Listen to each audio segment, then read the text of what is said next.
There's a few people still joining, but I think we will get started slowly. Thank you all for coming to this webinar, which is part of the Northern Real Farming Conference. I hope you managed to get through the tech things. My name is Ros, and I'm the Policy and Campaigns Coordinator for the Landworkers Alliance in Scotland. We're a UK-wide union of small-scale agroecological farmers and foresters. And we have a growing membership in Scotland, which is really great and exciting to see. We've been doing a lot of work this year on the UK agriculture bill, but we wanted to focus this session on the work that's going on in Scotland on agricultural policy and focus on that specifically. It's been quite a year for agriculture and for our members, with having to make very quick changes to their business systems, their sales systems, and I think some of it, we might kind of cover some of the impact a little bit of COVID. But our speakers are really going to focus on what's been happening with the nitty-gritty of agricultural policy in Scotland, and kind of think about what our next steps will be over the next few years. There's some quite big things coming up on the horizon, so it's an exciting opportunity to hear different perspectives and think about how we might kind of also work collectively on progressing agricultural policy in Scotland. So thank you very much for the speakers for coming along. We've got Vicki Swales, who's head of land use policy at RSPB, and Sheila George, who is the food and environment policy manager for WWF. Russel Smith, who's the director of Scottish Crofting Federation, and Stephanie Mander, who's the policy and campaigns officer at Nourish, Scotland. Just to go over roughly the format of the webinar, each of the speakers is going to talk for about 10 minutes each on the work that they've been doing and some reflections on that work. And then at the end, we'll have a good half an hour or so for questions and answers. If you would like to put any questions in the chat box, I'll keep an eye on those, and we'll be facilitating the question and answer session at the end. So please feel free to kind of type those in as questions pop up. We're not going to do questions after each of the speakers, just to make sure all of the speakers get enough time to speak. So it will just be at the end of all of the presentations. I'm not sure how familiar everyone is with using Zoom, so I'll just run through that quickly as well. Participants are all muted at the moment. Depending on the kind of size of the group at the end, we could potentially unmute you to have a bit more of a conversation, but we'll see how many people keep arriving, because it gets a bit difficult if there's too many people with the technology, which is a shame. I'd ask you all just to keep unmuted while the presenters are presenting, so that we avoid kind of background noise for them. We are recording the session, and my understanding is that it will be available afterwards. So there's going to be some slideshows and things like that that you should be able to kind of see again. And if you don't want your face to appear, don't use your video. But I hope that's okay that it's being recorded.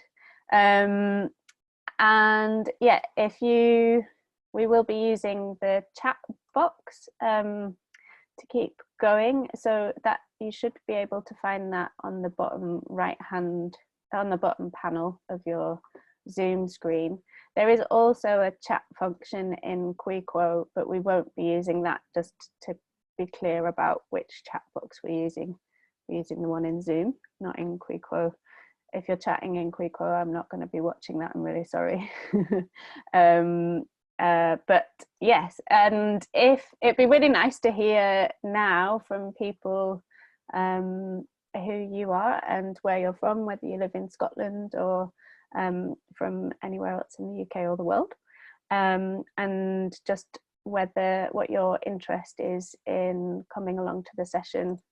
We're really interested to hear from you about why you've come along today, and that might help kind of frame some of the discussion a bit later on. So if you would like to write down your name and where you're from in the chat box, I'd really encourage you to do that, and everyone can get a sense of who's in the room. Don't be shy, no one's done it yet.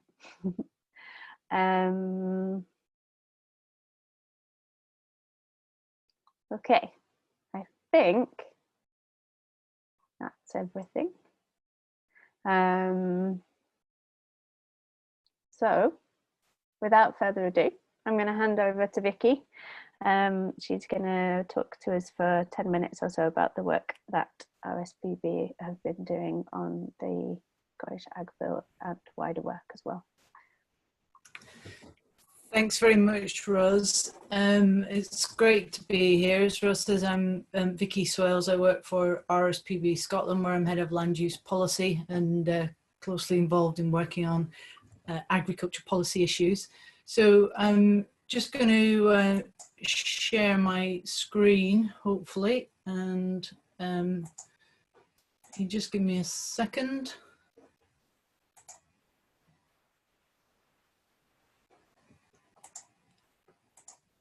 And hopefully you can see a slideshow.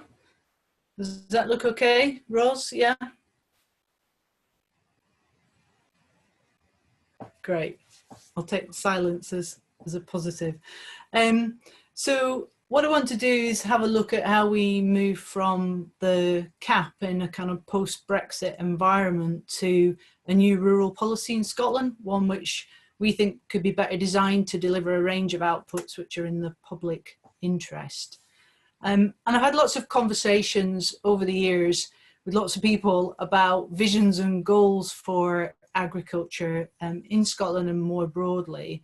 And I think, you know, whether you're a farmer or a conservationist or a member of the public, often there's a pretty much sort of shared desire to see certain things coming from the farming sector. We want farming and crofting to produce healthy quality food.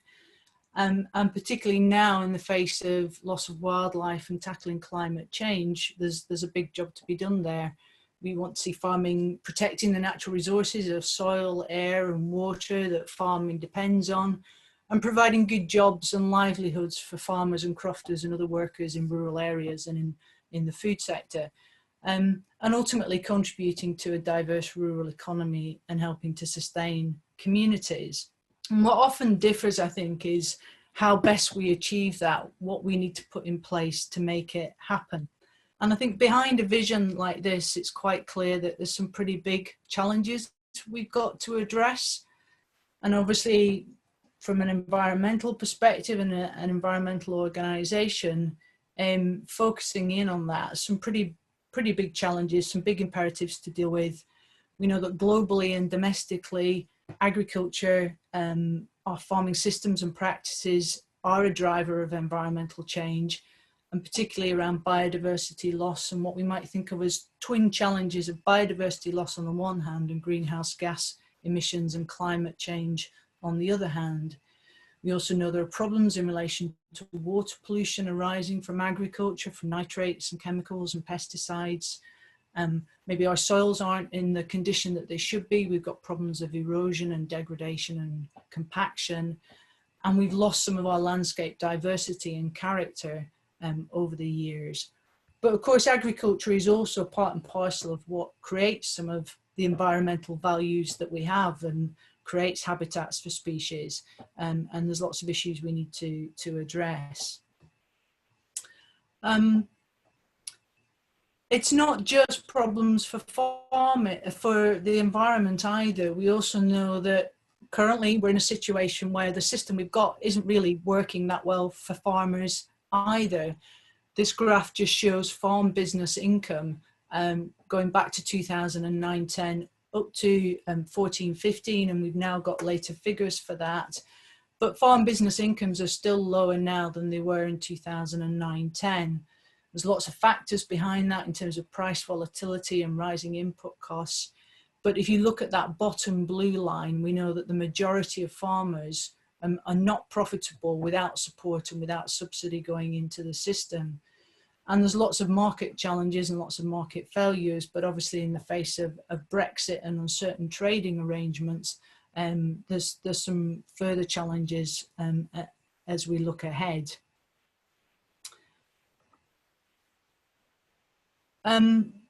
Over the years, policy has been a key driver of individual farm business decision making, and for almost 50 years, both in the UK and Scottish agriculture, policy is being determined by the EU Common Agricultural Policy. And there's been an awful lot written about its, certainly about its failures, but also to some degree about some of its successes. One thing we can say is that the CAP, as it currently stands, represents a really significant public investment in Scottish farming and rural areas, about £650 million per annum. And that's something, that level of investment is something we need to see continuing into the future. But we think there's some better ways that that money could be spent to deliver the outcomes that we might all be looking for. And as I said, a lot has been written about many of the failures of the CAP, that it's failed to address agriculture's environmental impact and support farmers for the good things that they do for the environment. It's not, as I've just described, really helping farmers and crofters adapt successfully and move to more sustainable business models. And arguably, it's not delivering that wider rural development, which since about 2000 has become also part and parcel of the objectives of the CAP. So what's the problem here? If we just look at you know, what's happening with the CAP money and with that investment, I think if we sum it up in a nutshell, part of the problem is that it targets the money at the wrong things and in the wrong places. So this graph just shows what the current expenditure of the CAP is broken down by the various different schemes. The 5 bars at the bottom show what's called Pillar 1 of the CAP, and the top bar is Pillar 2, or Scotland's Rural Development Programme. And we can see that the lion's share of the money is going into that Pillar 1, and it's going into basic payments, which have a historic legacy, which came out of, many years ago, production-linked subsidies, which now are area-based payments, but which perhaps don't always bear relationships to what we would like to see agriculture delivering, and can be somewhat of a poorly targeted and blunt instrument. In the last round of reforms, we had the introduction of greening, and about £130 million spent each year, supposedly on payments which are helping agriculture to be better for the environment. But many of the assessments of that at EU level and at Scotland level are showing that that money really isn't delivering what it needs to in terms of helping biodiversity or tackle climate change. And it's not liked by very many farmers either, because of the way the system is set up.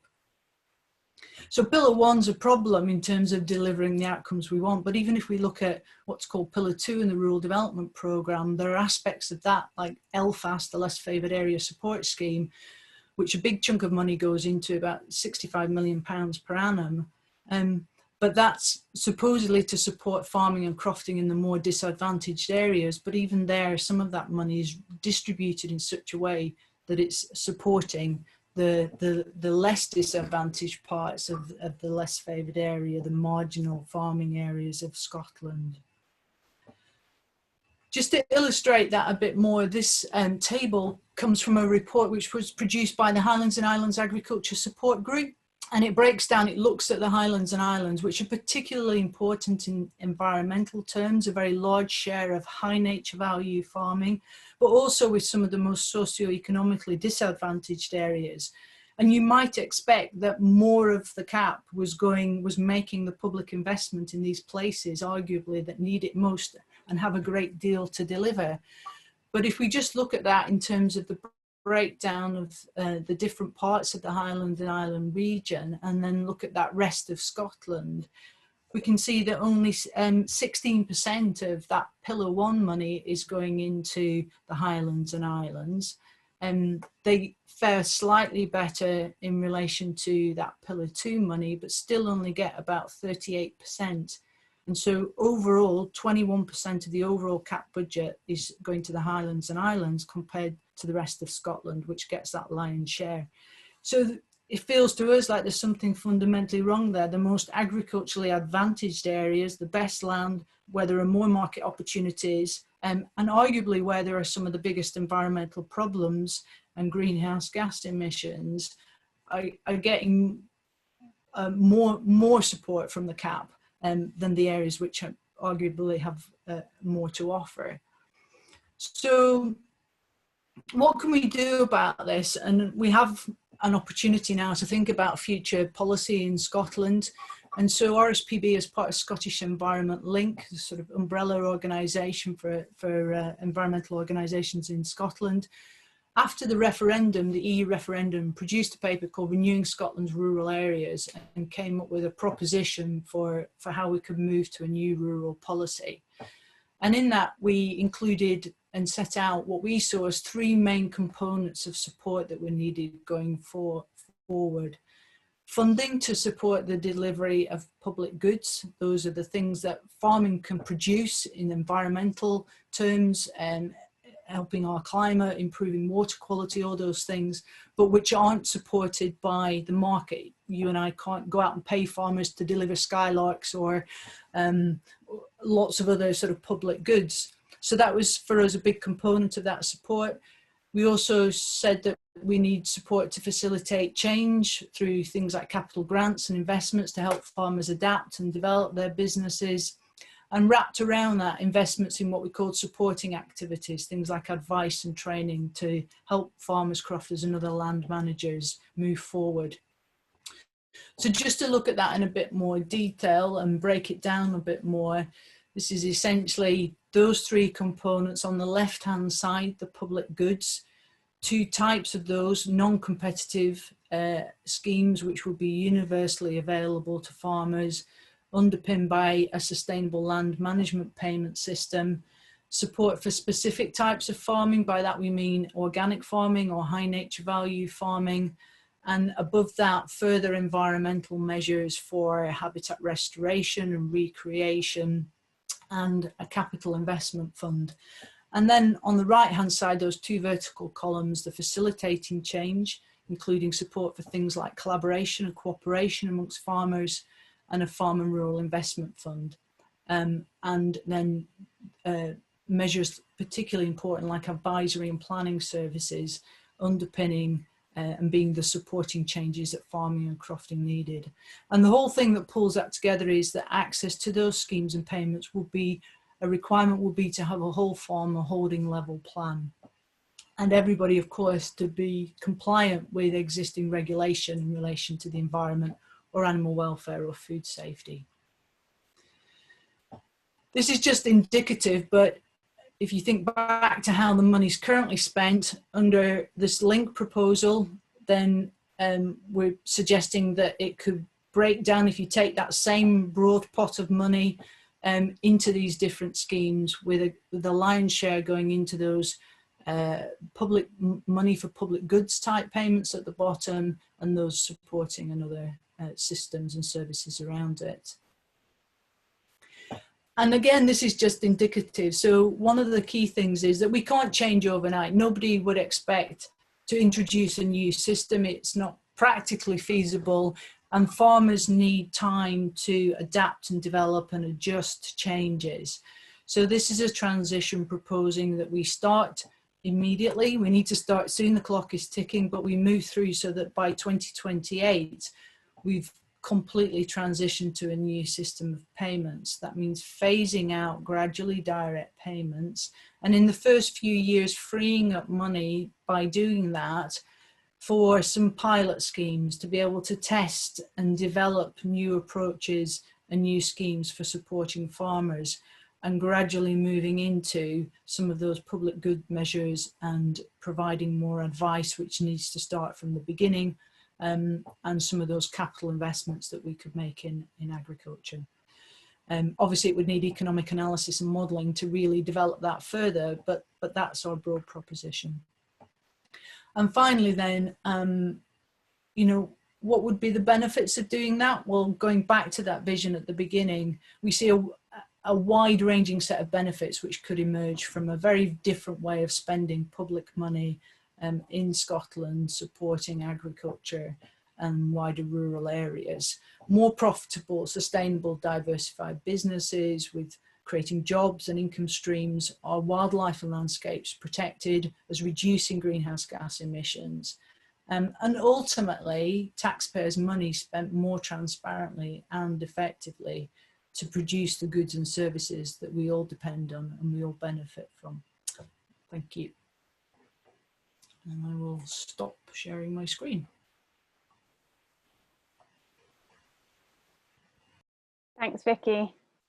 That's interesting kind of time frame of transition to see, and a kind of useful tool to think about the time frames that we could be looking at with those, with the different payment systems. If anyone's got any questions, just put them in the chat and we'll address them at the end. But without further ado, I'm going to pass it over to Sheila. Sheila George from WWF. Yeah, just trying to find my presentation now. It seems to have disappeared peskily. Give me 1 second.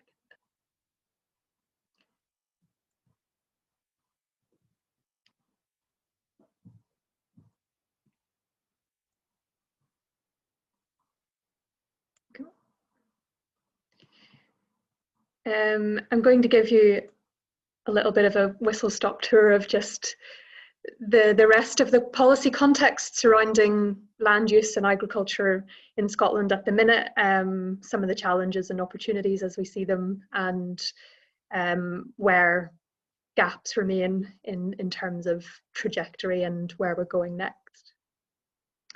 But I think fair to say, and Vicki covered this quite well, where we are now is really at a crossroads. Brexit is forcing us to think about what we do next, what future rural support looks like next, but we're also facing a convergence of multiple ambitions and challenges that are all hitting us at the same time, that hit all 3 pillars of sustainable development. So in Scotland, the food and drink sector is worth 15 billion, and we've got the ambition to double that by 2030. But underneath that, we've got the industry that underpins it, which, as Vicki says, doesn't break even without subsidies, and 40% of farmers unable to pay themselves the agricultural minimum wage. So as we move forward to that vision in building value, we need to look at how we also build resilience, economic viability into food production from the ground up, not just how much our exports are worth. We do produce top-class produce, but can't ignore the massive social issues that are associated with diet-related disease, inequality in access to food, increase in resilience from food banks, and all of this stuff has come to the fore and increased further as a result of lockdown and COVID. And also from the environmental side, Scottish agriculture is unique in a way if you compare it to the rest of the UK. In some ways we use language like constraints, ecological constraints, and less favoured area, and often referred to as in a negative way, but actually 40% of Scotland can be classified as high nature value farmland, and Scotland has a disproportionate share of the UK's natural resources. So when we think about farming in a way that delivers for nature and produces food, we have huge potential here to tell a really great story, which feeds back into that value of the food and drink sector, builds provenance, and increases our global reputation. But we can't ignore that food production and consumption are key drivers of wildlife declines. And the UN published a report about 2 weeks ago, which showed that globally we've missed all of our targets for halting biodiversity decline, and quite a subset of those are linked to food production and consumption, sustainable agriculture, reduction of pollution, reform of subsidies. So we have a really long way to go before we can say that we are producing food in a way that is fostering nature recovery. The potential is there. Food production does also contribute to greenhouse gas emissions. And what's often lost as well is the global supply chain impacts of imports of feed and imports of fertilizer. And all of that culminates in a massive use of resources, which we then throw a third of in the bin. So food waste means that a lot of these impacts could be reduced. And the climate emergency is knocking on our door as well. So I mentioned that agriculture is related to greenhouse gas emissions, but farming is also at the front line of climate change. We did a study in 2018 which looked at the economic impacts of the extreme weather on farming in Scotland. It showed that the combination of the beast from the east and then drought conditions in the summer and a wet winter cost 161 million across the year. This was just back-to-back impacts, the impact of trying to sow, the impact of lost harvests, livestock loss, impact of on-farm buildings, increased fire risk. And that was just 1 year and it was just one snapshot. But what we do know is that as temperatures increase, we're going to see much more of this extreme weather much more frequently. And we need to be able to plan for it. We need to be able to build resilience into the way that we farm so that we can adapt more quickly. We also need to reduce the contribution of agriculture to climate change so that we can try and mitigate those risks. A series of big reports from the CCC, the Committee on Climate Change, and the Independent Panel on Climate Change showed that land use and agriculture within that were central to all of our pathways to meeting net zero by 2050 or 2045 for Scotland. So as much as agriculture does contribute emissions and it is under threat from climate change, it has a huge role to play in helping us find the solutions as well, by managing the land, sequestering more carbon, both in our soils and farm vegetation, by planting more trees, etc. But what's really clear is that we can't do this through the status quo. We can't respond to all of the challenges, whether they're social, socioeconomic, or environmental, through the current farming system. Vicki outlined what the Scottish Environment Link vision is for the future of rural support, but we've been disappointed that we haven't seen that clarity of direction from the Scottish Government yet. So in Scotland, we really don't know where we're going to be going long term. And that makes it very difficult for farmers to start to plan for what a transition looks like when we don't know what we're transitioning to. But I'm going to cover some of the other elements that need to change, including consensus, joined up policy and legislation. So I think what has been really positive over the last 18 months in Scotland in particular is that we have had a very clear sense of direction on the climate change side.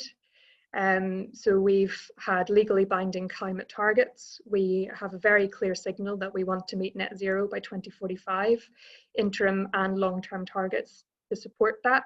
And that has focused minds, and it has enabled us to have conversations that we haven't been able to before, to find solutions and a route map for farming to help contribute to that. And it has led to various coalitions and collaborations joining up to try and find those solutions together. So where the conversation may previously have been polarised or been perceived as being polarised, with farmers on one side and environmentalists on the other, we're really working together on this to try and find a way forward. Farming for 1.5 is one example that was set up by Nourish Scotland and National Farmers Union for Scotland. It has academics, environmentalists and individual farmers as well as farming industry reps on there. Climate Emergency Response Group is another, which has been formed with a business angle, so it looks more broadly, but it has a land use element to that as well. And these are fostering conversations and building consensus and making recommendations to the government in a way that are easier for the government to take forward, because they know that the farmers are happy and the businesses are happy and NGOs are happy. So the more that we can build consensus on this, the better. But we need that clarity and sense of direction, and we don't have that for those other challenges that we've outlined, because we don't have governments, sorry, I'm getting 2-minute warning, because we don't have government's ambitions clear, it's very difficult for us to do that in other ways. But what we do have is movement and a whole suite of quite ambitious policy recommendations. We've got the Scottish Land Use Strategy, which takes a holistic approach to land use and sets a range of objectives and principles for sustainable land use. Underneath that, we've got a legally binding commitment to develop regional land use partnerships, which again will help us facilitate a conversation about the land use priorities in a particular area in a collaborative way, and identify opportunities for change to be delivered through regional frameworks. We have commitments to take a more holistic approach to the way that we use nitrogen, whole farm planning, so that you can look at your farm unit and identify what opportunities will work for you and fit into those regional land use priorities. We also have the green recovery conversation going on, and farming was one sector that was able to keep going throughout lockdown, but also there's huge potential there to create new jobs. We know that we need a refreshed advisory service. We know that we're going to need more advice to help try and deliver the vision that Vicki discussed, but we're also going to need more skilled labourers, more training, and all of that can help bring opportunities if we build that into a green recovery. Equally with a just transition, Vicki mentioned we need to make that transition fair, and the Just Transition Commission is looking at how we can do that for land use and what that looks like over the next few years. Scottish Agriculture Bill, we were hoping was an opportunity to outline that transition, but it turned out to be more of a technical bill. In comparison to the UK Agriculture Bill, this just enables ministers to continue to make payments. It carries over all the existing CAP regulations, but it does give ministers the power to make any changes they want to any of those regulations. What's disappointing is that in the absence of a vision for where we want Scottish agriculture to go, we don't have any parameters for what those changes could look like, or how they will deliver something better, or how they will address the challenges that were discussed before. We do have a commitment from Scottish Government through the Continuity Bill to maintain alignment with the EU, but actually what we're seeing is that because of that lack of progress on agriculture legislation in Scotland, we risk falling behind the EU, and we risk falling behind other parts of the UK as well that have more detailed proposals for what they're going to do with post-Brexit rural policy. I'm sure Steph is going to cover the Good Food Nation bill, which was delayed because of lockdown, but that would have been a mechanism to try and join up our ambition across the whole food system.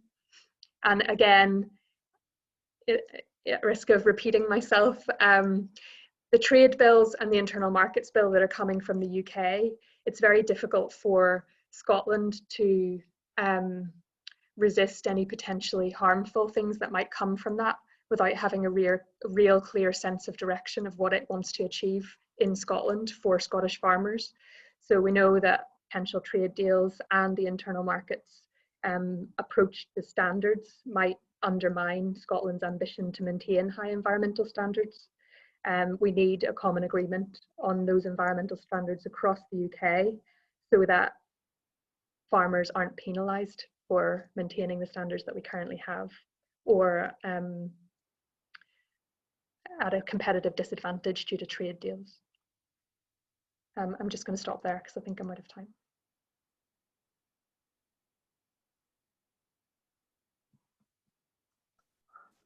Thanks, Sheila. I hope I didn't cut you too short.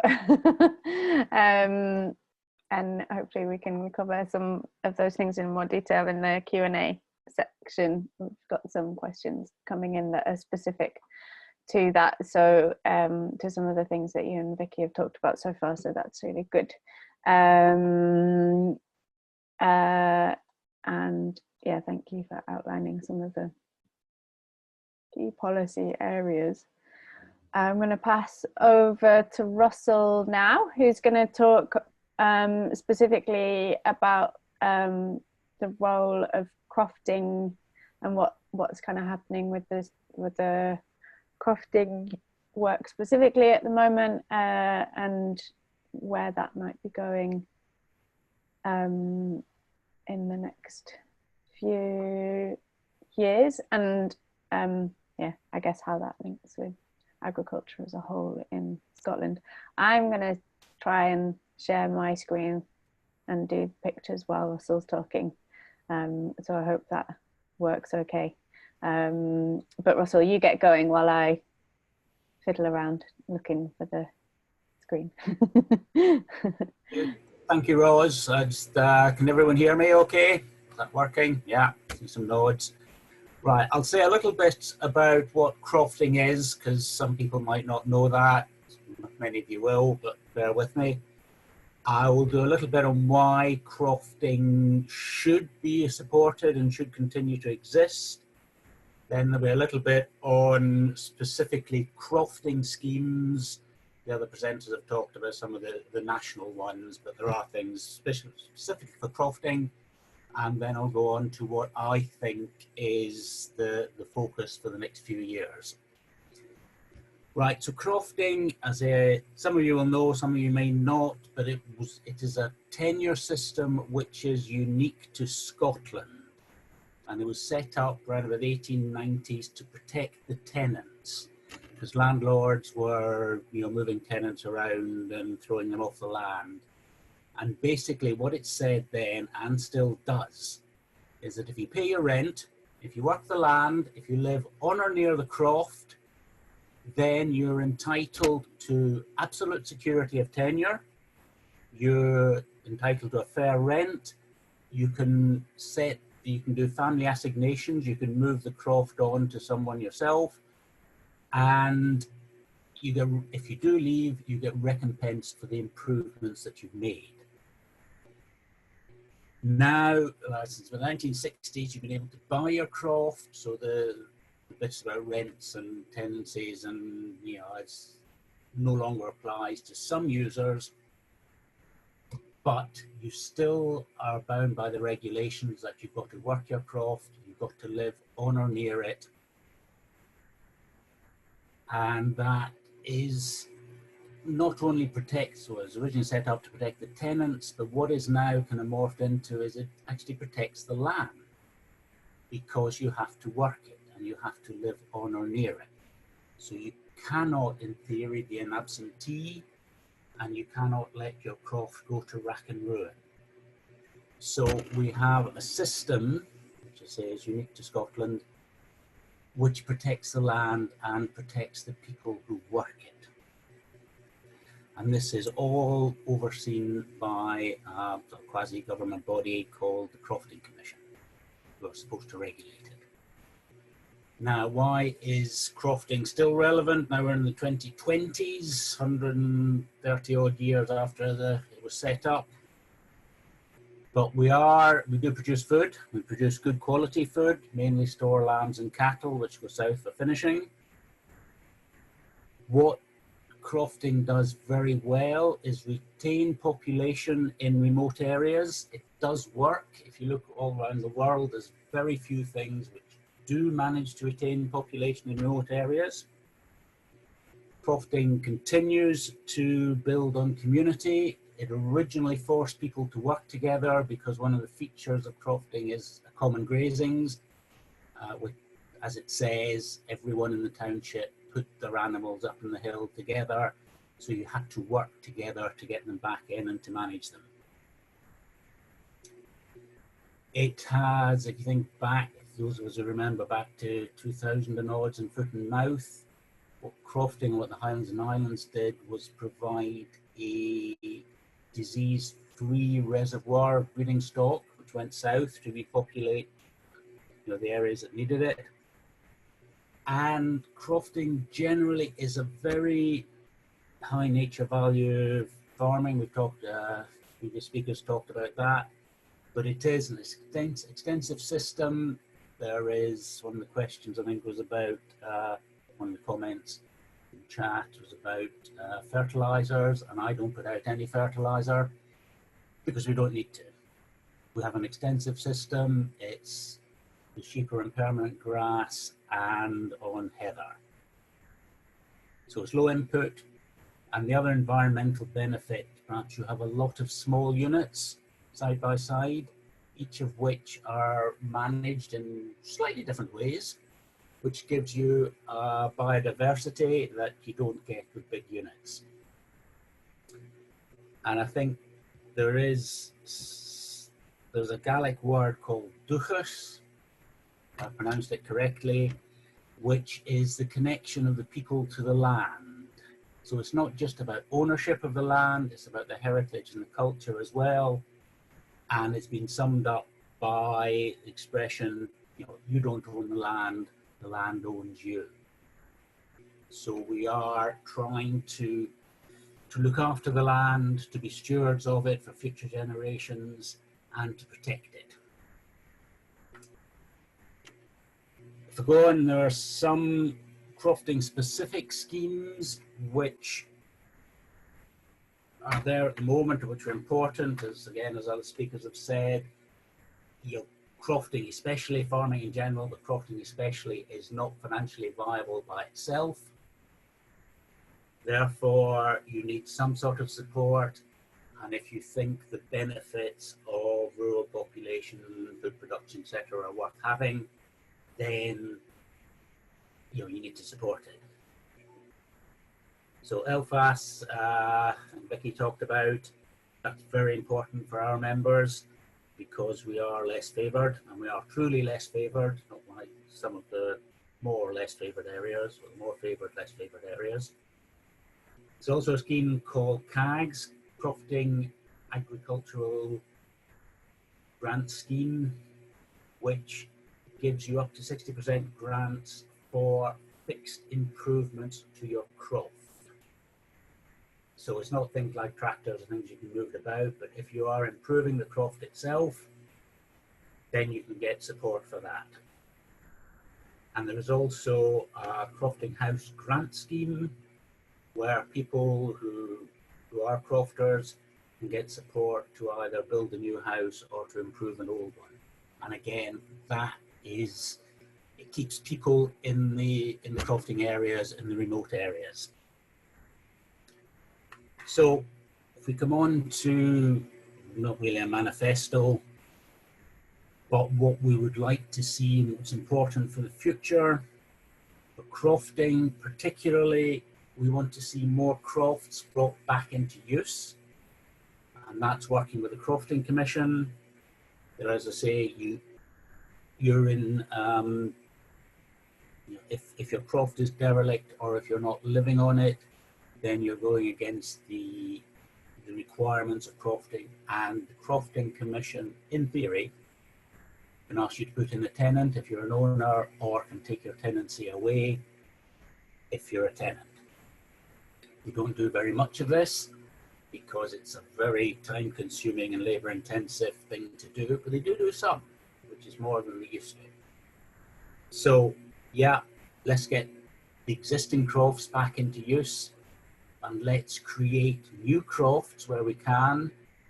Maury and Aaron have been, are now part of the crofting counties, but there is a movement to have crofting over the whole of Scotland. And if we could create new crofts, then that, as I was saying before, it doesn't do, if you're an owner-occupied smallholder, it's not going to do much for you in terms of what you can do with the land, but it does protect the land. If it's a croft, then there are rules about building on it, about selling it off, about not working it.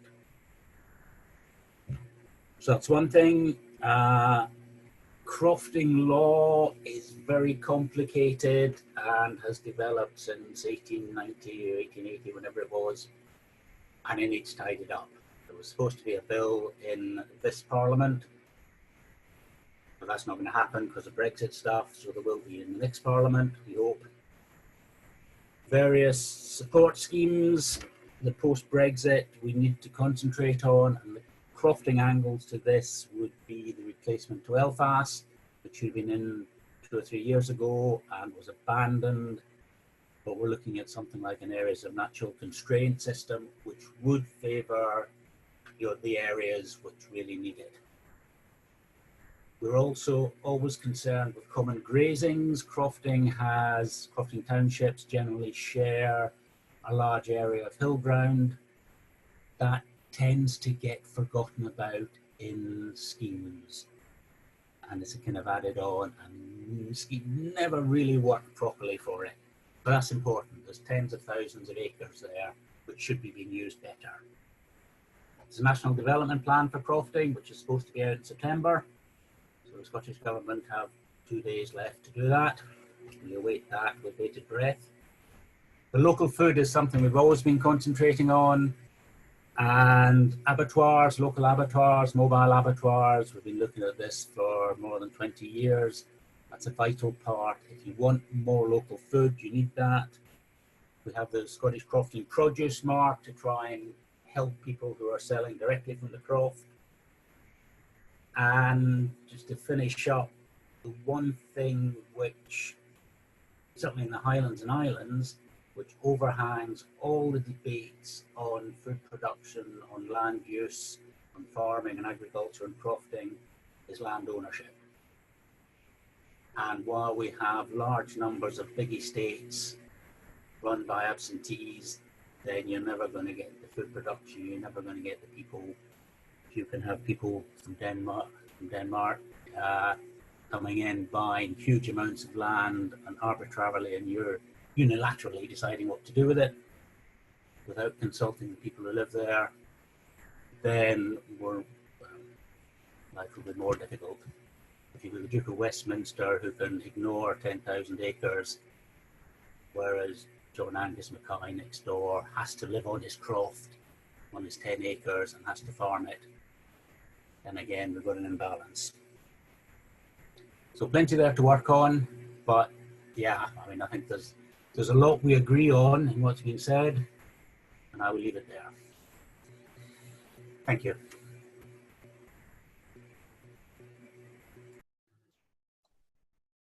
Thanks, Russell. Where were those pictures from? Are they from your croft? Yeah, they're all from our croft. I didn't give a running commentary, but yeah, sheep and ducks and lambs and some nice scenery. And today it's a lovely sunny day, and everything's green, and the lambs that haven't sold yet are still bouncing about in the field outside the wall, and it's a pleasure. Good.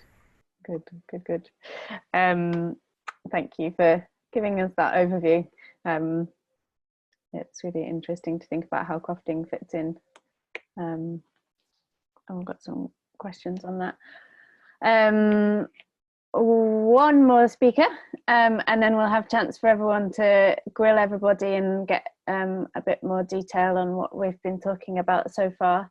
So Steph Mander from Nourish is going to talk a little bit about the Scottish Food Coalition and more broadly about the work that Nourish have been doing around agriculture and the food system. Lovely. Thank you, Steph.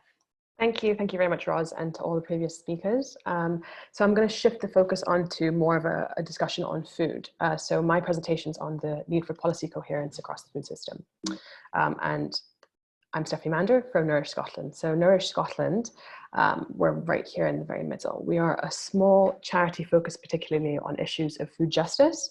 And we take a systems approach to food, recognizing that food insecurity, climate change, public health, biodiversity, workers' rights, as well as animal welfare, access to land and waste, that they're all interrelated. And there are lots of issues that are facing them that are all equally urgent. So we're working for a fundamental transformation for Scotland's food system, because by understanding the food system as a food system and system itself, we can more accurately diagnose issues and implement solutions that work to deliver progress across the board. So this slide shows logos of lots of different organisations, because Nourish Scotland aren't the only ones involved and interested in this conversation. Nourish Scotland, alongside RSPB Scotland, co-founded the Scottish Food Coalition back in 2015. And we're a coalition of over 35 different organisations that all come from different areas of the food system, all bringing different perspectives, but recognising the value of working together to ensure that the food system works for all organisations and delivers high levels of well-being, social justice, environmental stewardship, now and for future generations in Scotland and also abroad. So you can see from the slide, we've got representation from the food poverty, food insecurity aspect, so Russel Trust and IFAN. We've also got representation from the health side, so Obesity Action Scotland and Alliance Health and Social Care Alliance, and workers' rights as well, so workers' unions, Unison Unite, as well as STUC as well. So it's quite a diverse coalition, which is very much to our strength.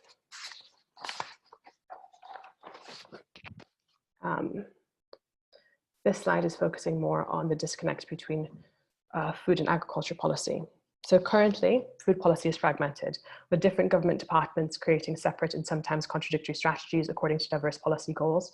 Sheila's already touched upon this, talking about Ambition 2030, which is Scottish Government's industry food strategy to double the value of food by 2030. And in the meantime, there's been policies around reducing Scotland's emissions for greenhouse gases to net zero by 2045. So those are just two examples showing contradiction that exists and the fact that these are pulling in two different directions. So the siloed thinking means that the food that we produce in Scotland is disconnected from the food that we consume. And this quote, I'm not actually sure if you can see it fully on the screen, but I'll read it to you anyway. Oh, you can, thank you. It's from Sarah Macmillan from the kitchen at 44 King Street. Stirling is surrounded by farmland, and farmland is a 10-minute walk away from anywhere in the city centre. And yet, despite great need, we're unable to source Stirling grown fruit or vegetables throughout all of lockdown. So as I've said before, the purpose of the food system is disconnected from the needs of our society and the needs of our planet. So taking the siloed approach has basically meant that we're failing on multiple counts. And this has been exacerbated by the pandemic. So Russel Trust, which is one of the coalition partners, has quoted to say that there's going to be a requirement for 6 emergency food parcels to be delivered per minute in order to meet the need food insecurity wise. And that is a result of 670,000 people being destitute, they're predicting, by winter.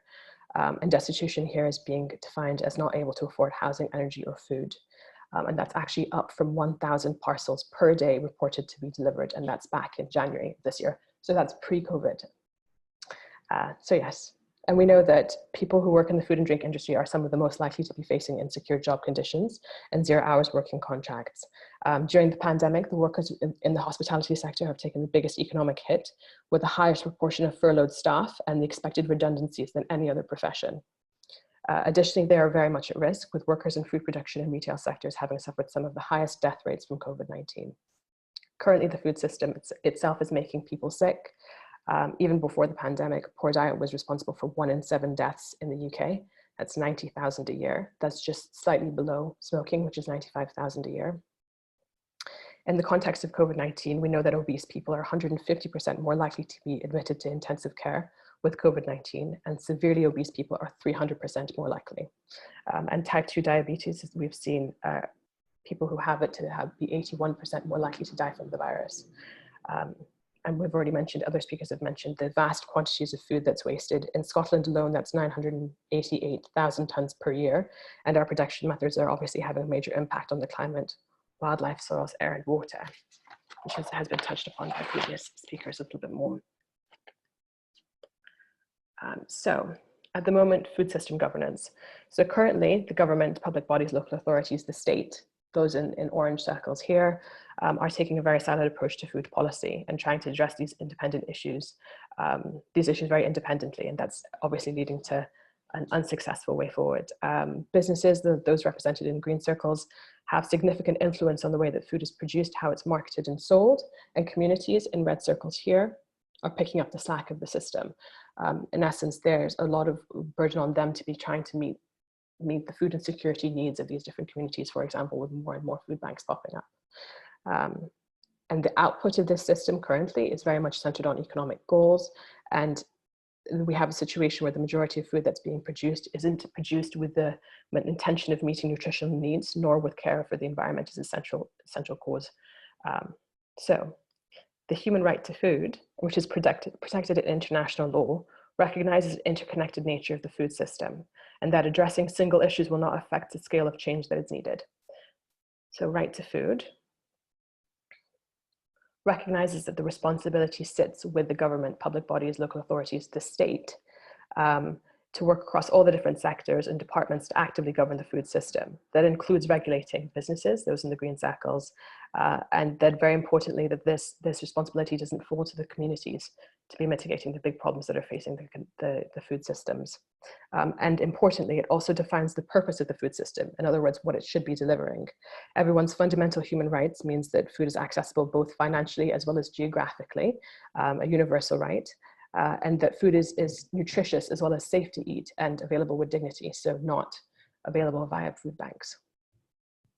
And that food is produced with care for climate and the environment, so that we're enabled to produce food both now and into the future.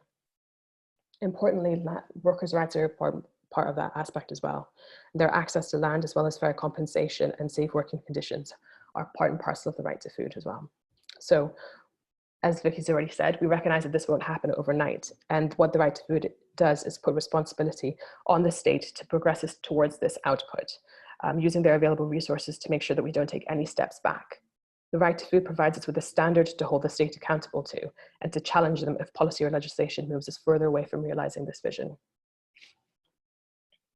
Because the right to food is an international law rather than national law, it is not effective in actually impacting change on policy or practice. So we've been campaigning to put the right to food into Scottish legislation, particularly into the Good Food Nation Bill, which is a new law in Scotland's food system, which has been mentioned previously, which unfortunately was due to be, well, it wasn't unfortunate it was due to be introduced, but it's unfortunately been delayed due this past spring in 2020.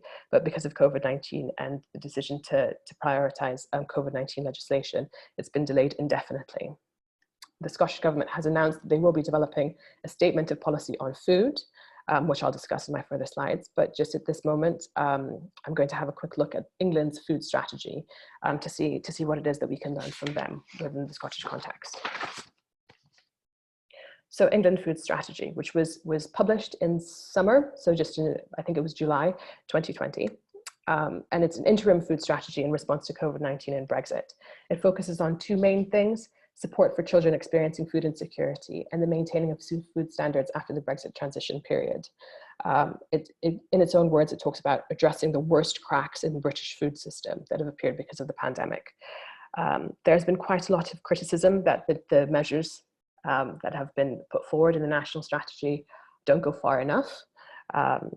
For example, one of the things that they talk about with regards to support for children is increasing Healthy Start vouchers, which is received per week, depending on the household, to £4.25, which is a standard that's already been achieved in Scotland. So from a lot of the perspectives of the NGOs here, it's quite underambitious. But yes, I'm actually going to talk specifically about the process that's involved, because the strategy, the part one of the strategy, isn't really looking at rethinking how to the whole food system and how it should work from farm to fork, which is actually what it was originally intended to do. That part two is actually due to be released in 2021. And that will address issues ranging from climate change to agriculture to public health, or so they've promised, as well as doing quite a lot of work examining problems that are facing the supply chain. And the government have said that they will, the UK government have said that they will formally respond with a white paper 6 months after publication of part two of the National Food Strategy. So from Scotland's perspective, what can we learn from it? firstly, that there was an extensive consultation process that went into development of this food strategy. There was over 1,600 responses to the consultation, as well as 180 meetings with experts, 30 visits to farms, abattoirs, factories, input in from 25 different universities. As a really extensive consultation process, which is encouraging and certainly something that the Scottish Government, we would be encouraging the Scottish Government to learn from when it comes to development of their own statement of policy and any future policy or legislation on the food system. On the other hand, to its disadvantage, the National Food Strategy Part 2 will be driven by DEFRA. So just one government department. Henry Dimbleby is actually leading on the development of the National Food Strategy, and he himself is a non-executive director at DEFRA, and he's been supported by DEFRA officials to do this. And they've said that they'll be consulting relevant government departments, but again, it's very much a consulting side of things rather than it being co-developed in the initial stages from across these different governing sectors and governmental departments. So, Scotland's statement of policy on food. As I've mentioned before, the Good Food Nation Bill, so the new law on Scotland's food system, has now been delayed till, and we don't actually know how long it's going to be delayed for. But in the meantime, so the civil servants we've been talking to have recognized that there's an increasing need for reform to the food system. So in order to address some of these issues in a more time-sensitive manner, they've committed to a statement of policy on food. And it's going to be a non-statutory statement of policy that will incorporate experience gained in response to COVID-19, and as well as the ongoing work under the Good Food Nation umbrella. So the work that had gone into development of the bill before it was, well, hasn't been introduced, but certainly the drafting of the bill. And they've said that the work will be led by a ministerial working group on food to ensure that there's a much more cross-cutting approach right from the conception of it, which is encouraging from us. And we can see from civil servants' conversations that there intends to be at least 5 ministers involved and 5 cabinet secretaries. So quite heavy hitting, which is encouraging. And it's going to, the group will be chaired by Cabinet Secretary for Rural Economy, Fergus Ewing, but will also involve the Deputy First Minister, as well as the Cabinet Secretary for Environment, Climate Change and Land Reform, Rosanna Cunningham, and the Cabinet Secretary for Health and Sport, Jean Freeman, as well as the Minister for Older People and Equalities, so Christina McKelvey, and that's kind of bringing in more of the human rights perspective of that too. So it's really encouraging to see that it's such cross-cutting right from the conception, as I say. Work on the initial stages and the further details of the statement of policy on food is still being developed. So we're interested in keenly waiting to see where this goes. Nonetheless, the conversations that we've had with civil servants thus far have said that this statement of policy is being developed, but not in lieu of the Good Food Nation bill, but rather is supportive of and complementary to the bill. So should any future elected government choose to move forward with the Good Food Nation bill, then this work would be supportive of that. There's due to be a Scottish election in spring of next year. So we're encouraged to see that this work will feed into that process on an ongoing basis, rather than act as substitute for the legislation, the Good Food Nation bill legislation. At the moment, when it comes to the statement of policy on food, we're seeking clarity as to how civil society can feed into it, what kind of consultation they're looking to do, you know, what's the transparency behind the actual development of the working group, when their meetings will be taking place, where their minutes will be published, that sort of thing. So we have a bit more of a sense of how to impact and influence that process. And still, as a coalition in Nourish Scotland, remain completely committed to the Good Food Nation bill, and we're keen because we recognise the legislation is really needed for the large-scale reform of the food system. And COVID-19 has really brought home so many of the concerns that are facing both the people as well as the entire society and communities as a result of the issues in the food system. And these are issues that have been felt by the general public as well as policymakers alike. So that kind of shared consciousness of the vulnerabilities is really important from our perspective to move forward on this legislation and policy. And that's it. If anyone has any questions about anything, get in touch. That's my contact information. And of course, I hope to receive some questions today. Thanks, Steph. Yeah, great work, and great to kind of pull it all together to think about how our food system works in its entirety. And thank you everyone for broad-ranging presentations. We probably could have done with a session for each of you to cover some of the to be able to go into more detail on your areas of expertise. but I think it's interesting as well to kind of all come together. Yeah, thank you. Let's in our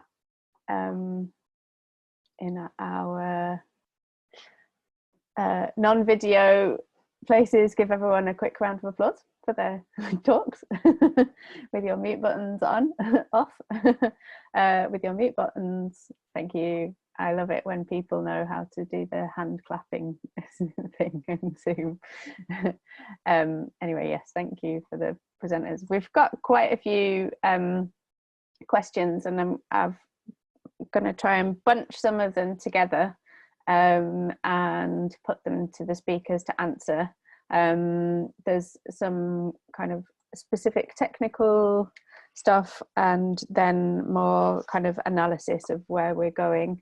Again, if anyone's got any questions that come up, please put them in the chat box, and we'll keep an eye on that as that goes along.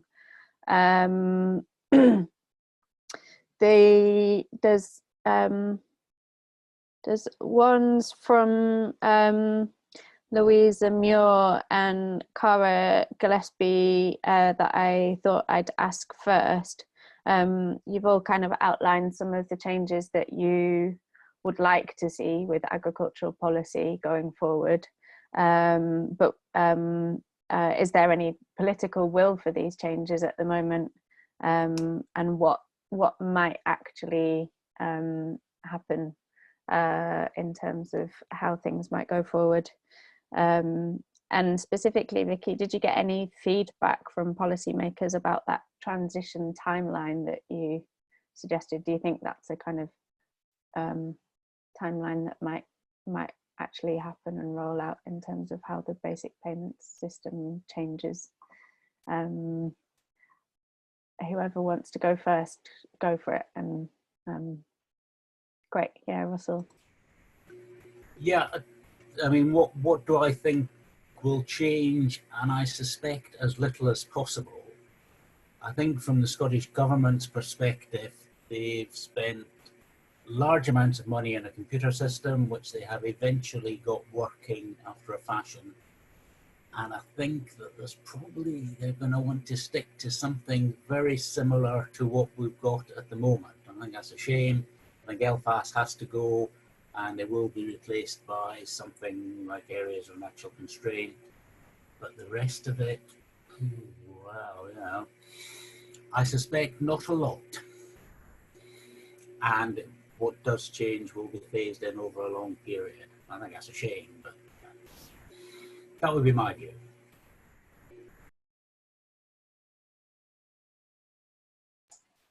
Sheila? I would tend to agree with some of that, although I think that some of the ambitions, particularly around climate, sit in a different part of government, and I do think that there is a genuine commitment to meet our climate targets, and we can't do that without some change in agriculture. I think the challenge is that the agriculture policy all sits in a different portfolio, so the mechanisms for delivery of those ambitions sit somewhere else. And I agree with Russell that there just isn't quite the same appetite for change. The challenge with that is that the change has to come.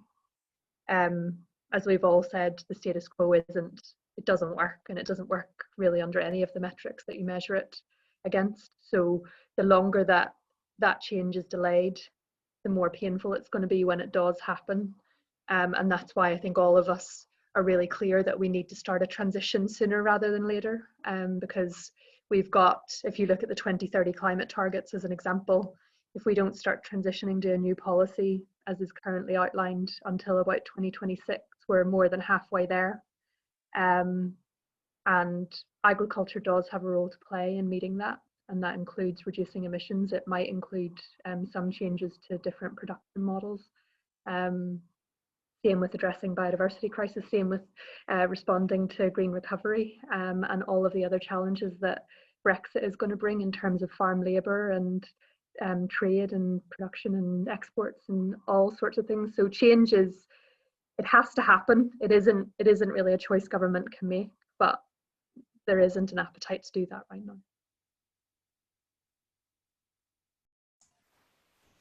Yeah, can I come in, Ros? I mean, I'd agree with all of that. I think there is a big problem about a lack of real political will currently to make the changes within the timelines that we need to make them. I think there are all sorts of complicated reasons around that, but currently the government has kind of wedded itself to what it's calling stability and simplicity, and we know that the Cabinet Secretary, Fergus Hume, for the rural economy, has already said that direct payments and other things will continue up to 2024 at least. They will look at some aspects, but it will be in that simplification kind of arena rather than any kind of fundamental change. And yet I think a lot of us would say we do need some of that more fundamental change. So, I mean, the timelines I set out there, I said, you know, through to 2027, 28, was really kind of trying to be pragmatic on the one hand and look at the need for transition and to give businesses and farmers and crofters time to adapt. We need to trial and test some new approaches as part of a different system, I think. We have some timelines in the agriculture bill that Sheila referred to, which has now passed, which says that under the powers of that bill, further changes can't be made after 2026. It requires Scottish Government to come forward with a statement about its intentions or to report on future policy by 2024. So there's lots of things in and around this, but as Sheila said, you know, the clock is ticking. You know, some of those targets for climate change by 2030, the emission reductions, not least as well having to address biodiversity and all the food issues that Steph outlined, really means we need to start now. But we need that clarity and consensus that Sheila also referred to, I think, about where we want to get to. And in broad terms, I think there is a lot of consensus around that. The trouble is the devil's always in the detail on these things, isn't it? And there's then divergence about, well, what are the best schemes and payments and mechanisms to get us where we need to be?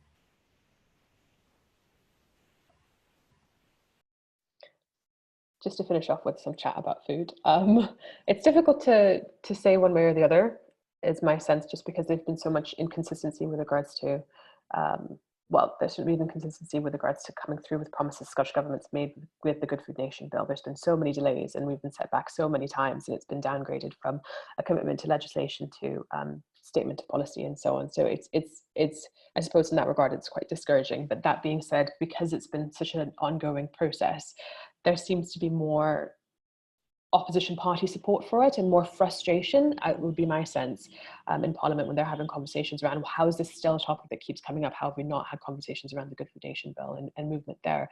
There's also been pressure coming in from different areas, such as the right to food. There's been a right to food consultation introduced from private members bill or proposal for private members bill from Elaine Smith, which has received significant support. And we know that the Scottish Government is committed to human rights legislation as a whole, which is encouraging. So there's different things or areas that are shifting a little bit more, which seem to be a bit encouraging. But that being said, it's hard to say what kind of commitment that will actually end up going down the path of. And in the past, I've raised my hopes and been disappointed. So so we shall see.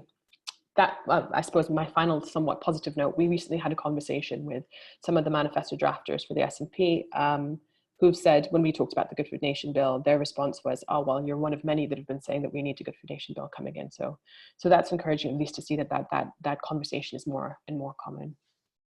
So.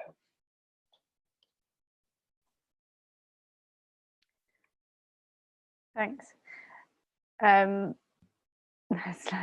Slightly gloomy to think that there might not be that much political will for these changes at the moment, and we've got a couple of questions about how we might kind of have a better impact or kind of drive some of these changes a bit more.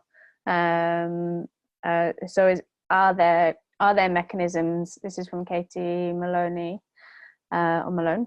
How can we? Are there like mechanisms that we can feed into for the new agri scheme, especially in relation to biodiversity? and are there ways that we can also encourage things like better abattoir provision so that local food can kind of operate a bit more effectively in that way? What are the, those are quite like specific topic areas, but are there mechanisms that we can help to drive that? And I was thinking, Sheila, reflecting on what you were saying about climate change being possibly one of the main drivers, do you think having COP in Scotland next year will kind of help, or can we use that as a way of driving some of the political will forward a little bit more? I think both the climate COP and we were going to have an intersessional and biodiversity COP in Scotland as well. But yes, I think those two are big hooks. I think one thing that we need is to amplify some different voices in the debate. And I touched a little bit on the consensus building, but I think often what real farmers would like to see isn't heard as much as it needs to be. And we need to find those voices of people who are trying to do things differently that the current system doesn't support, and amplify them and try and create space for more diversity in those farming voices. Because there's only so much that from the environmental sector we can say before we're pushed back in our silo. And as much as we try and work in coalition with others, I think that hearing it directly from the ground up is really, really important. I do hope that when the regional land use partnerships are developed, there was a question and I shared some links, but when the regional partnerships are developed and they start developing regional land use frameworks, it's going to be really important for industry to engage in that conversation, because what that will do is look at how we can use our land in a more holistic and integrated way, and how we can identify on the ground interventions that we can make, and that makes it much more real than kind of high level policy ambition. It's on your patch of land, these are the things that you could do to deliver for biodiversity or reduce your emissions or improve water quality. And if you do these things, it contributes to the regional priorities in this way, and that feeds up to the national level. So hopefully some of those mechanisms that are starting to emerge will help to bring those voices further into the conversation.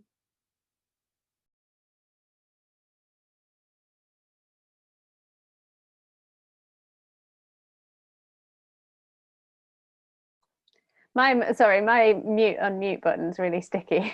So if I'm frowning, just jump in, any of the panelists. Yeah, I mean, I think we've got to keep plugging away and try and get these messages across. And I think next year's elections is crucial. I mean, we normally produce a manifesto of what we'd like to see and try and engage with all the various political parties to say, you know, this is what we think you should be doing. And in the past, we've had success in getting some of the ideas into the manifestos of the parties, and we just need to keep going, you know, plugging away at that. And the more we work together, the better. I'm very conscious that we go to meetings, and I know I've been in meetings with Vicki and some others, and we've been sitting on one side of the table, and there's what you might call the agricultural, industrial bodies on the other side, and you've got to get your point of view across, and we need to keep doing that. There is no easy answer. I think there's a not a lethargy is the wrong word, but there's a resistance to change, because change is difficult. Therefore, the more governments and civil servants can continue doing the same thing, then the easier it is. But we have to change in some ways. So we keep making the points and we keep tying it in and say, look, your government's ambitions are X, Y, and Z. We can help with these by doing A, B, and C. And we phrase it that way.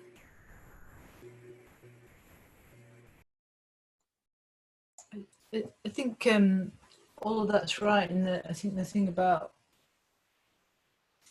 farmers who want change, there are many farmers and crofters out there, I think, who who do want that. Some of the participants might have come across something called the Nature Friendly Farming Network. I think there's a couple of sessions in this conference about it, but that's worth having a look at. They have a website, but this is a group of farmers across the UK who have come together to kind of find a collective voice, but are also demonstrating lots of the things that they're already doing in terms of producing good food, doing that in nature and climate friendly ways, but also adding their voice to the calls for policies that better support farmers to do those sorts of things, to help them supply local markets and to create shorter supply chains, whilst also recognising and rewarding all the things that they do for the environment or climate, which aren't rewarded by the market. So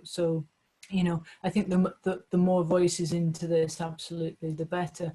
And there is lots of other work. Lots of our organisations are talking with other farming organisations, as Russell has said.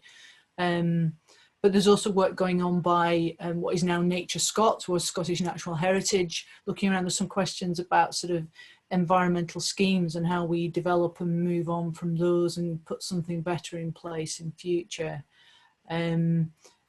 Nature Scot is doing quite a bit of work looking at, there's a lot of interest in paying for outcomes or payments by results, and giving having a less prescriptive approach than maybe we've had through some agri-environment schemes, and enabling farmers to work out how to deliver some of the outcomes we're looking for, with appropriate support and advice and help to do that. So there's a lot going on in this sphere. I think it's about pulling some of it together, but ultimately some of this does come back to getting that clear leadership and a clear sense of direction from the Scottish Government about where it wants to go. And then I think stakeholders and lots of people can come behind that and work out that nitty-gritty of the detail of how to do it. But without that, it's problematic, I think.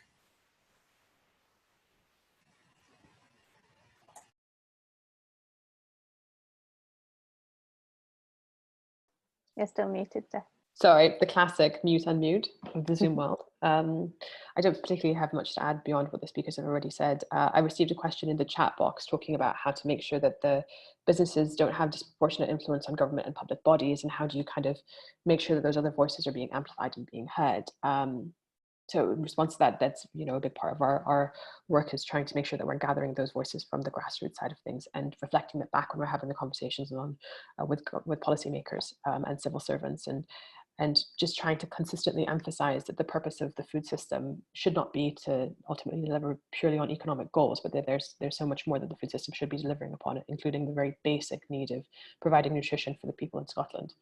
So kind of just re-emphasizing and as much as possible drawing to attention, public attention, as well as parliamentary attention, the ridiculousness that is that's not the core purpose of what the food system is delivering, that it's not intended to be nourishing people, but rather driving the economical argument there, and obviously the impact that's happening on the environment side of that as well. So yeah. Great. Thanks for answering that question as well. And yeah, always amplifying voices is so important. The Nature Friendly Farming Network are a great network. It's good to see what they're doing. There's a couple of slightly technical questions about the existing grant systems, but I wanted to answer those questions, but also if you have any kind of analysis on how you might improve them as well. If you do, no worries if you don't. So Catherine Lowry asks, is there a clarification on when the new entrant scheme might be available or running again? Because I think that's closed. Vicki will answer that. And also, where's the question gone? There was a question about are there grants that you can apply for common grazings with the crofting stuff? So just to answer those specific technical questions, but also if you have any analysis on in the future, if we had a different payment system, how might you improve those grant schemes? Might just be give them more money. So I think Catherine's question was specifically about when the current agri-environment scheme would open to new entrants. So what happened this year? So the agri-environment climate scheme, the Scottish Government took the decision not to open it for new applications this year, but did offer some one-year extensions to people who had contracts that were going to expire at the end of this year. We've been pressing the Scottish Government for a decision on what it's going to do in 2021 and in the next few years, because we think it's vitally important that the agri-environment climate scheme continues. We know it's not perfect. We know it's got some challenges around it. It hasn't been the easiest scheme for some of the smaller farmers and crofters to get into, but it plays a vital role in supporting farmers and crofters in doing some of that really important environmental management for a whole range of species and habitats for which Scotland is really important. And we're really fearful of gaps in schemes and payments as we look ahead and facing this sort of uncertainty about what comes after it. So our view is we're pressing the Scottish Government to continue providing the funding for that scheme to open and hoping that the scheme may do that in 2021. There's definitely room for improvement. So in what I was outlining in the link stuff, we would see that there's scope to move from that current agri-environment climate scheme into some slightly different schemes and payments,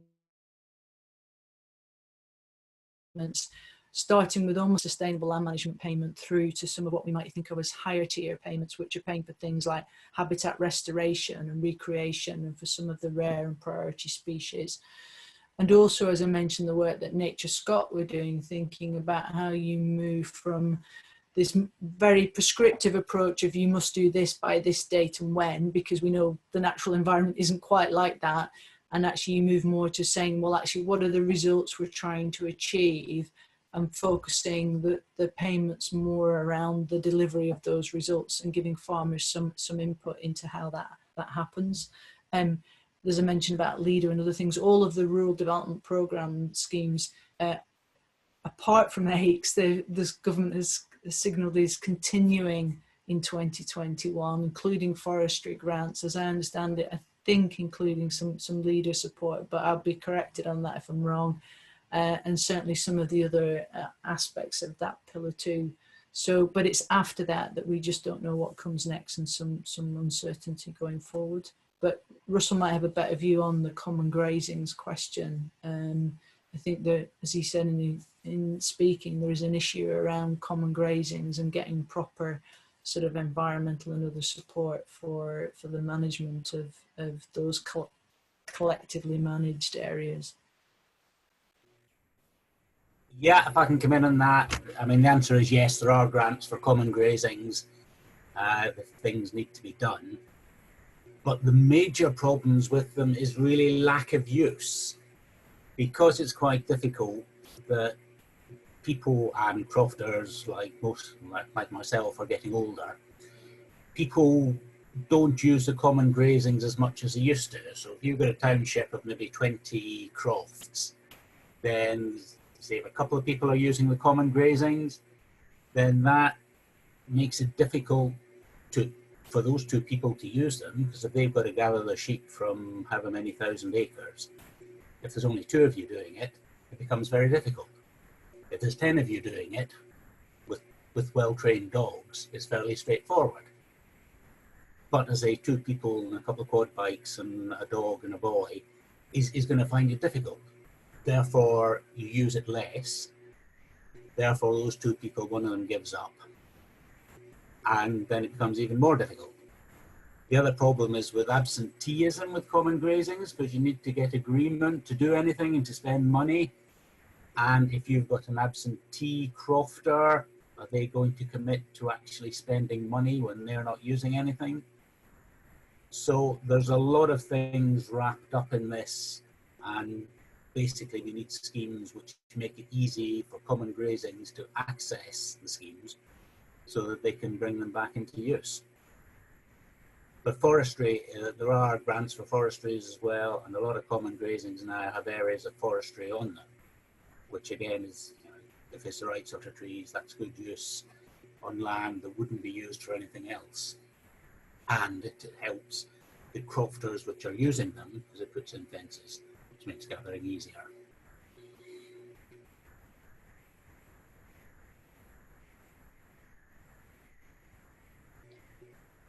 Thanks, Russell. I think they've lost Vicki. But I wasn't sure actually whether Catherine's question was about the new entrant capital grant scheme rather than new applicants to the AICS schemes. But maybe I'm not sure if I've understood the question or understood the systems.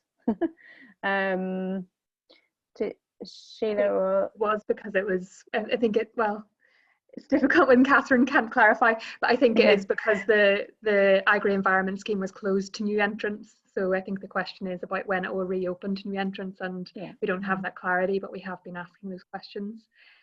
Just on the broader, when a new scheme will be operational, just don't have an answer to that. The government has said they'll pretty much keep things the same. Originally they said they'll keep things fairly the same until 2024. The Scottish Agriculture Bill strung that out a little bit further, so they don't have to bring forward new legislation until 2026. And we have yet to see any detail about what a scheme might look like, never mind when they will introduce it, how long a transition will be, all of those things. So all of that is what we think we need clarity on. All of that is what we'll be calling for. And the more voices that are calling for that clarity, the better. And there was a question there about NFUS, and NFUS have publicly joined in saying that we need to know what direction we're going. It is stopping land managers doing things right now because they don't know what they'll be supported for in future. Trees are one example where we have very ambitious national tree planting targets, and already land managers are saying, well, I don't know if I want to plant trees because I don't know if I'm going to be penalised for that after 2024 or if I'm going to be rewarded for it. So that's just one example where we need this clear direction on how we can improve things. Vicki mentioned making it more linked to the outcomes, and I think that's really, really important. Kind of three different strands to this. One is what we incentivize and what outcomes we want those incentives to deliver. What we need to strengthen in the regulatory baseline, because cross-compliance isn't great right now, and doesn't necessarily help us get to our climate targets, for example, or restore nature. So what do we need to do to strengthen that regulatory baseline? What do we need to incentivize above and beyond that regulatory baseline? And what do we need to better support through more advice and better advice and different forms of advice? So not just farm business advice, but broader land use, and more holistic, how that links to the regional land use priorities and the national priorities, and how and what interventions you can make that will attract different types of support as well. So rural support, public subsidy is one type, but we're also starting to see more appetite for private investment in land use interventions, particularly with a climate focus. So that advice can help identify at a land unit level what interventions can attract different types of different models of financial support and investment. But we don't have any detail on any of that stuff going forward in the future from government. Thanks, Sheila. We've run out of time. It's 3 o'clock, and a couple of people are leaving. But I wanted to ask you one last question. It's slightly twisting Cara's question a little bit, but I think it's an interesting one and reflects some of the main points that have been said, that there's a strong need for kind of consensus building and kind of taking a bit of a like united approach on things. And I wondered if there was like one person or organization that you wanted to get on board with more of the agricultural campaigns. Who would you bring on board? person or organisation. And then we'll wrap up. Sorry if we didn't get to answer everyone's questions, but hopefully you'll have everyone's contact details as well, so you can get in touch directly with organisations if we didn't manage to cover your questions exactly. Yeah, any thoughts? No superheroes, so. I've got quite a long list actually of people. I mean, who's top of your list? I mean, the major body in Scottish agriculture is the National Farmers Union of Scotland, and they have their, a different agenda to some of the rest of us. And if we could actually have a common purpose, then that would help a lot. And it does work. We knew all about the convergence money when all organisations, all stakeholders in Scottish agriculture got together and lobbied the UK government, then that worked. So we now need to, if you like, lobby the Scottish government, lobby whoever. But yeah, if we can all get together, that would be easier.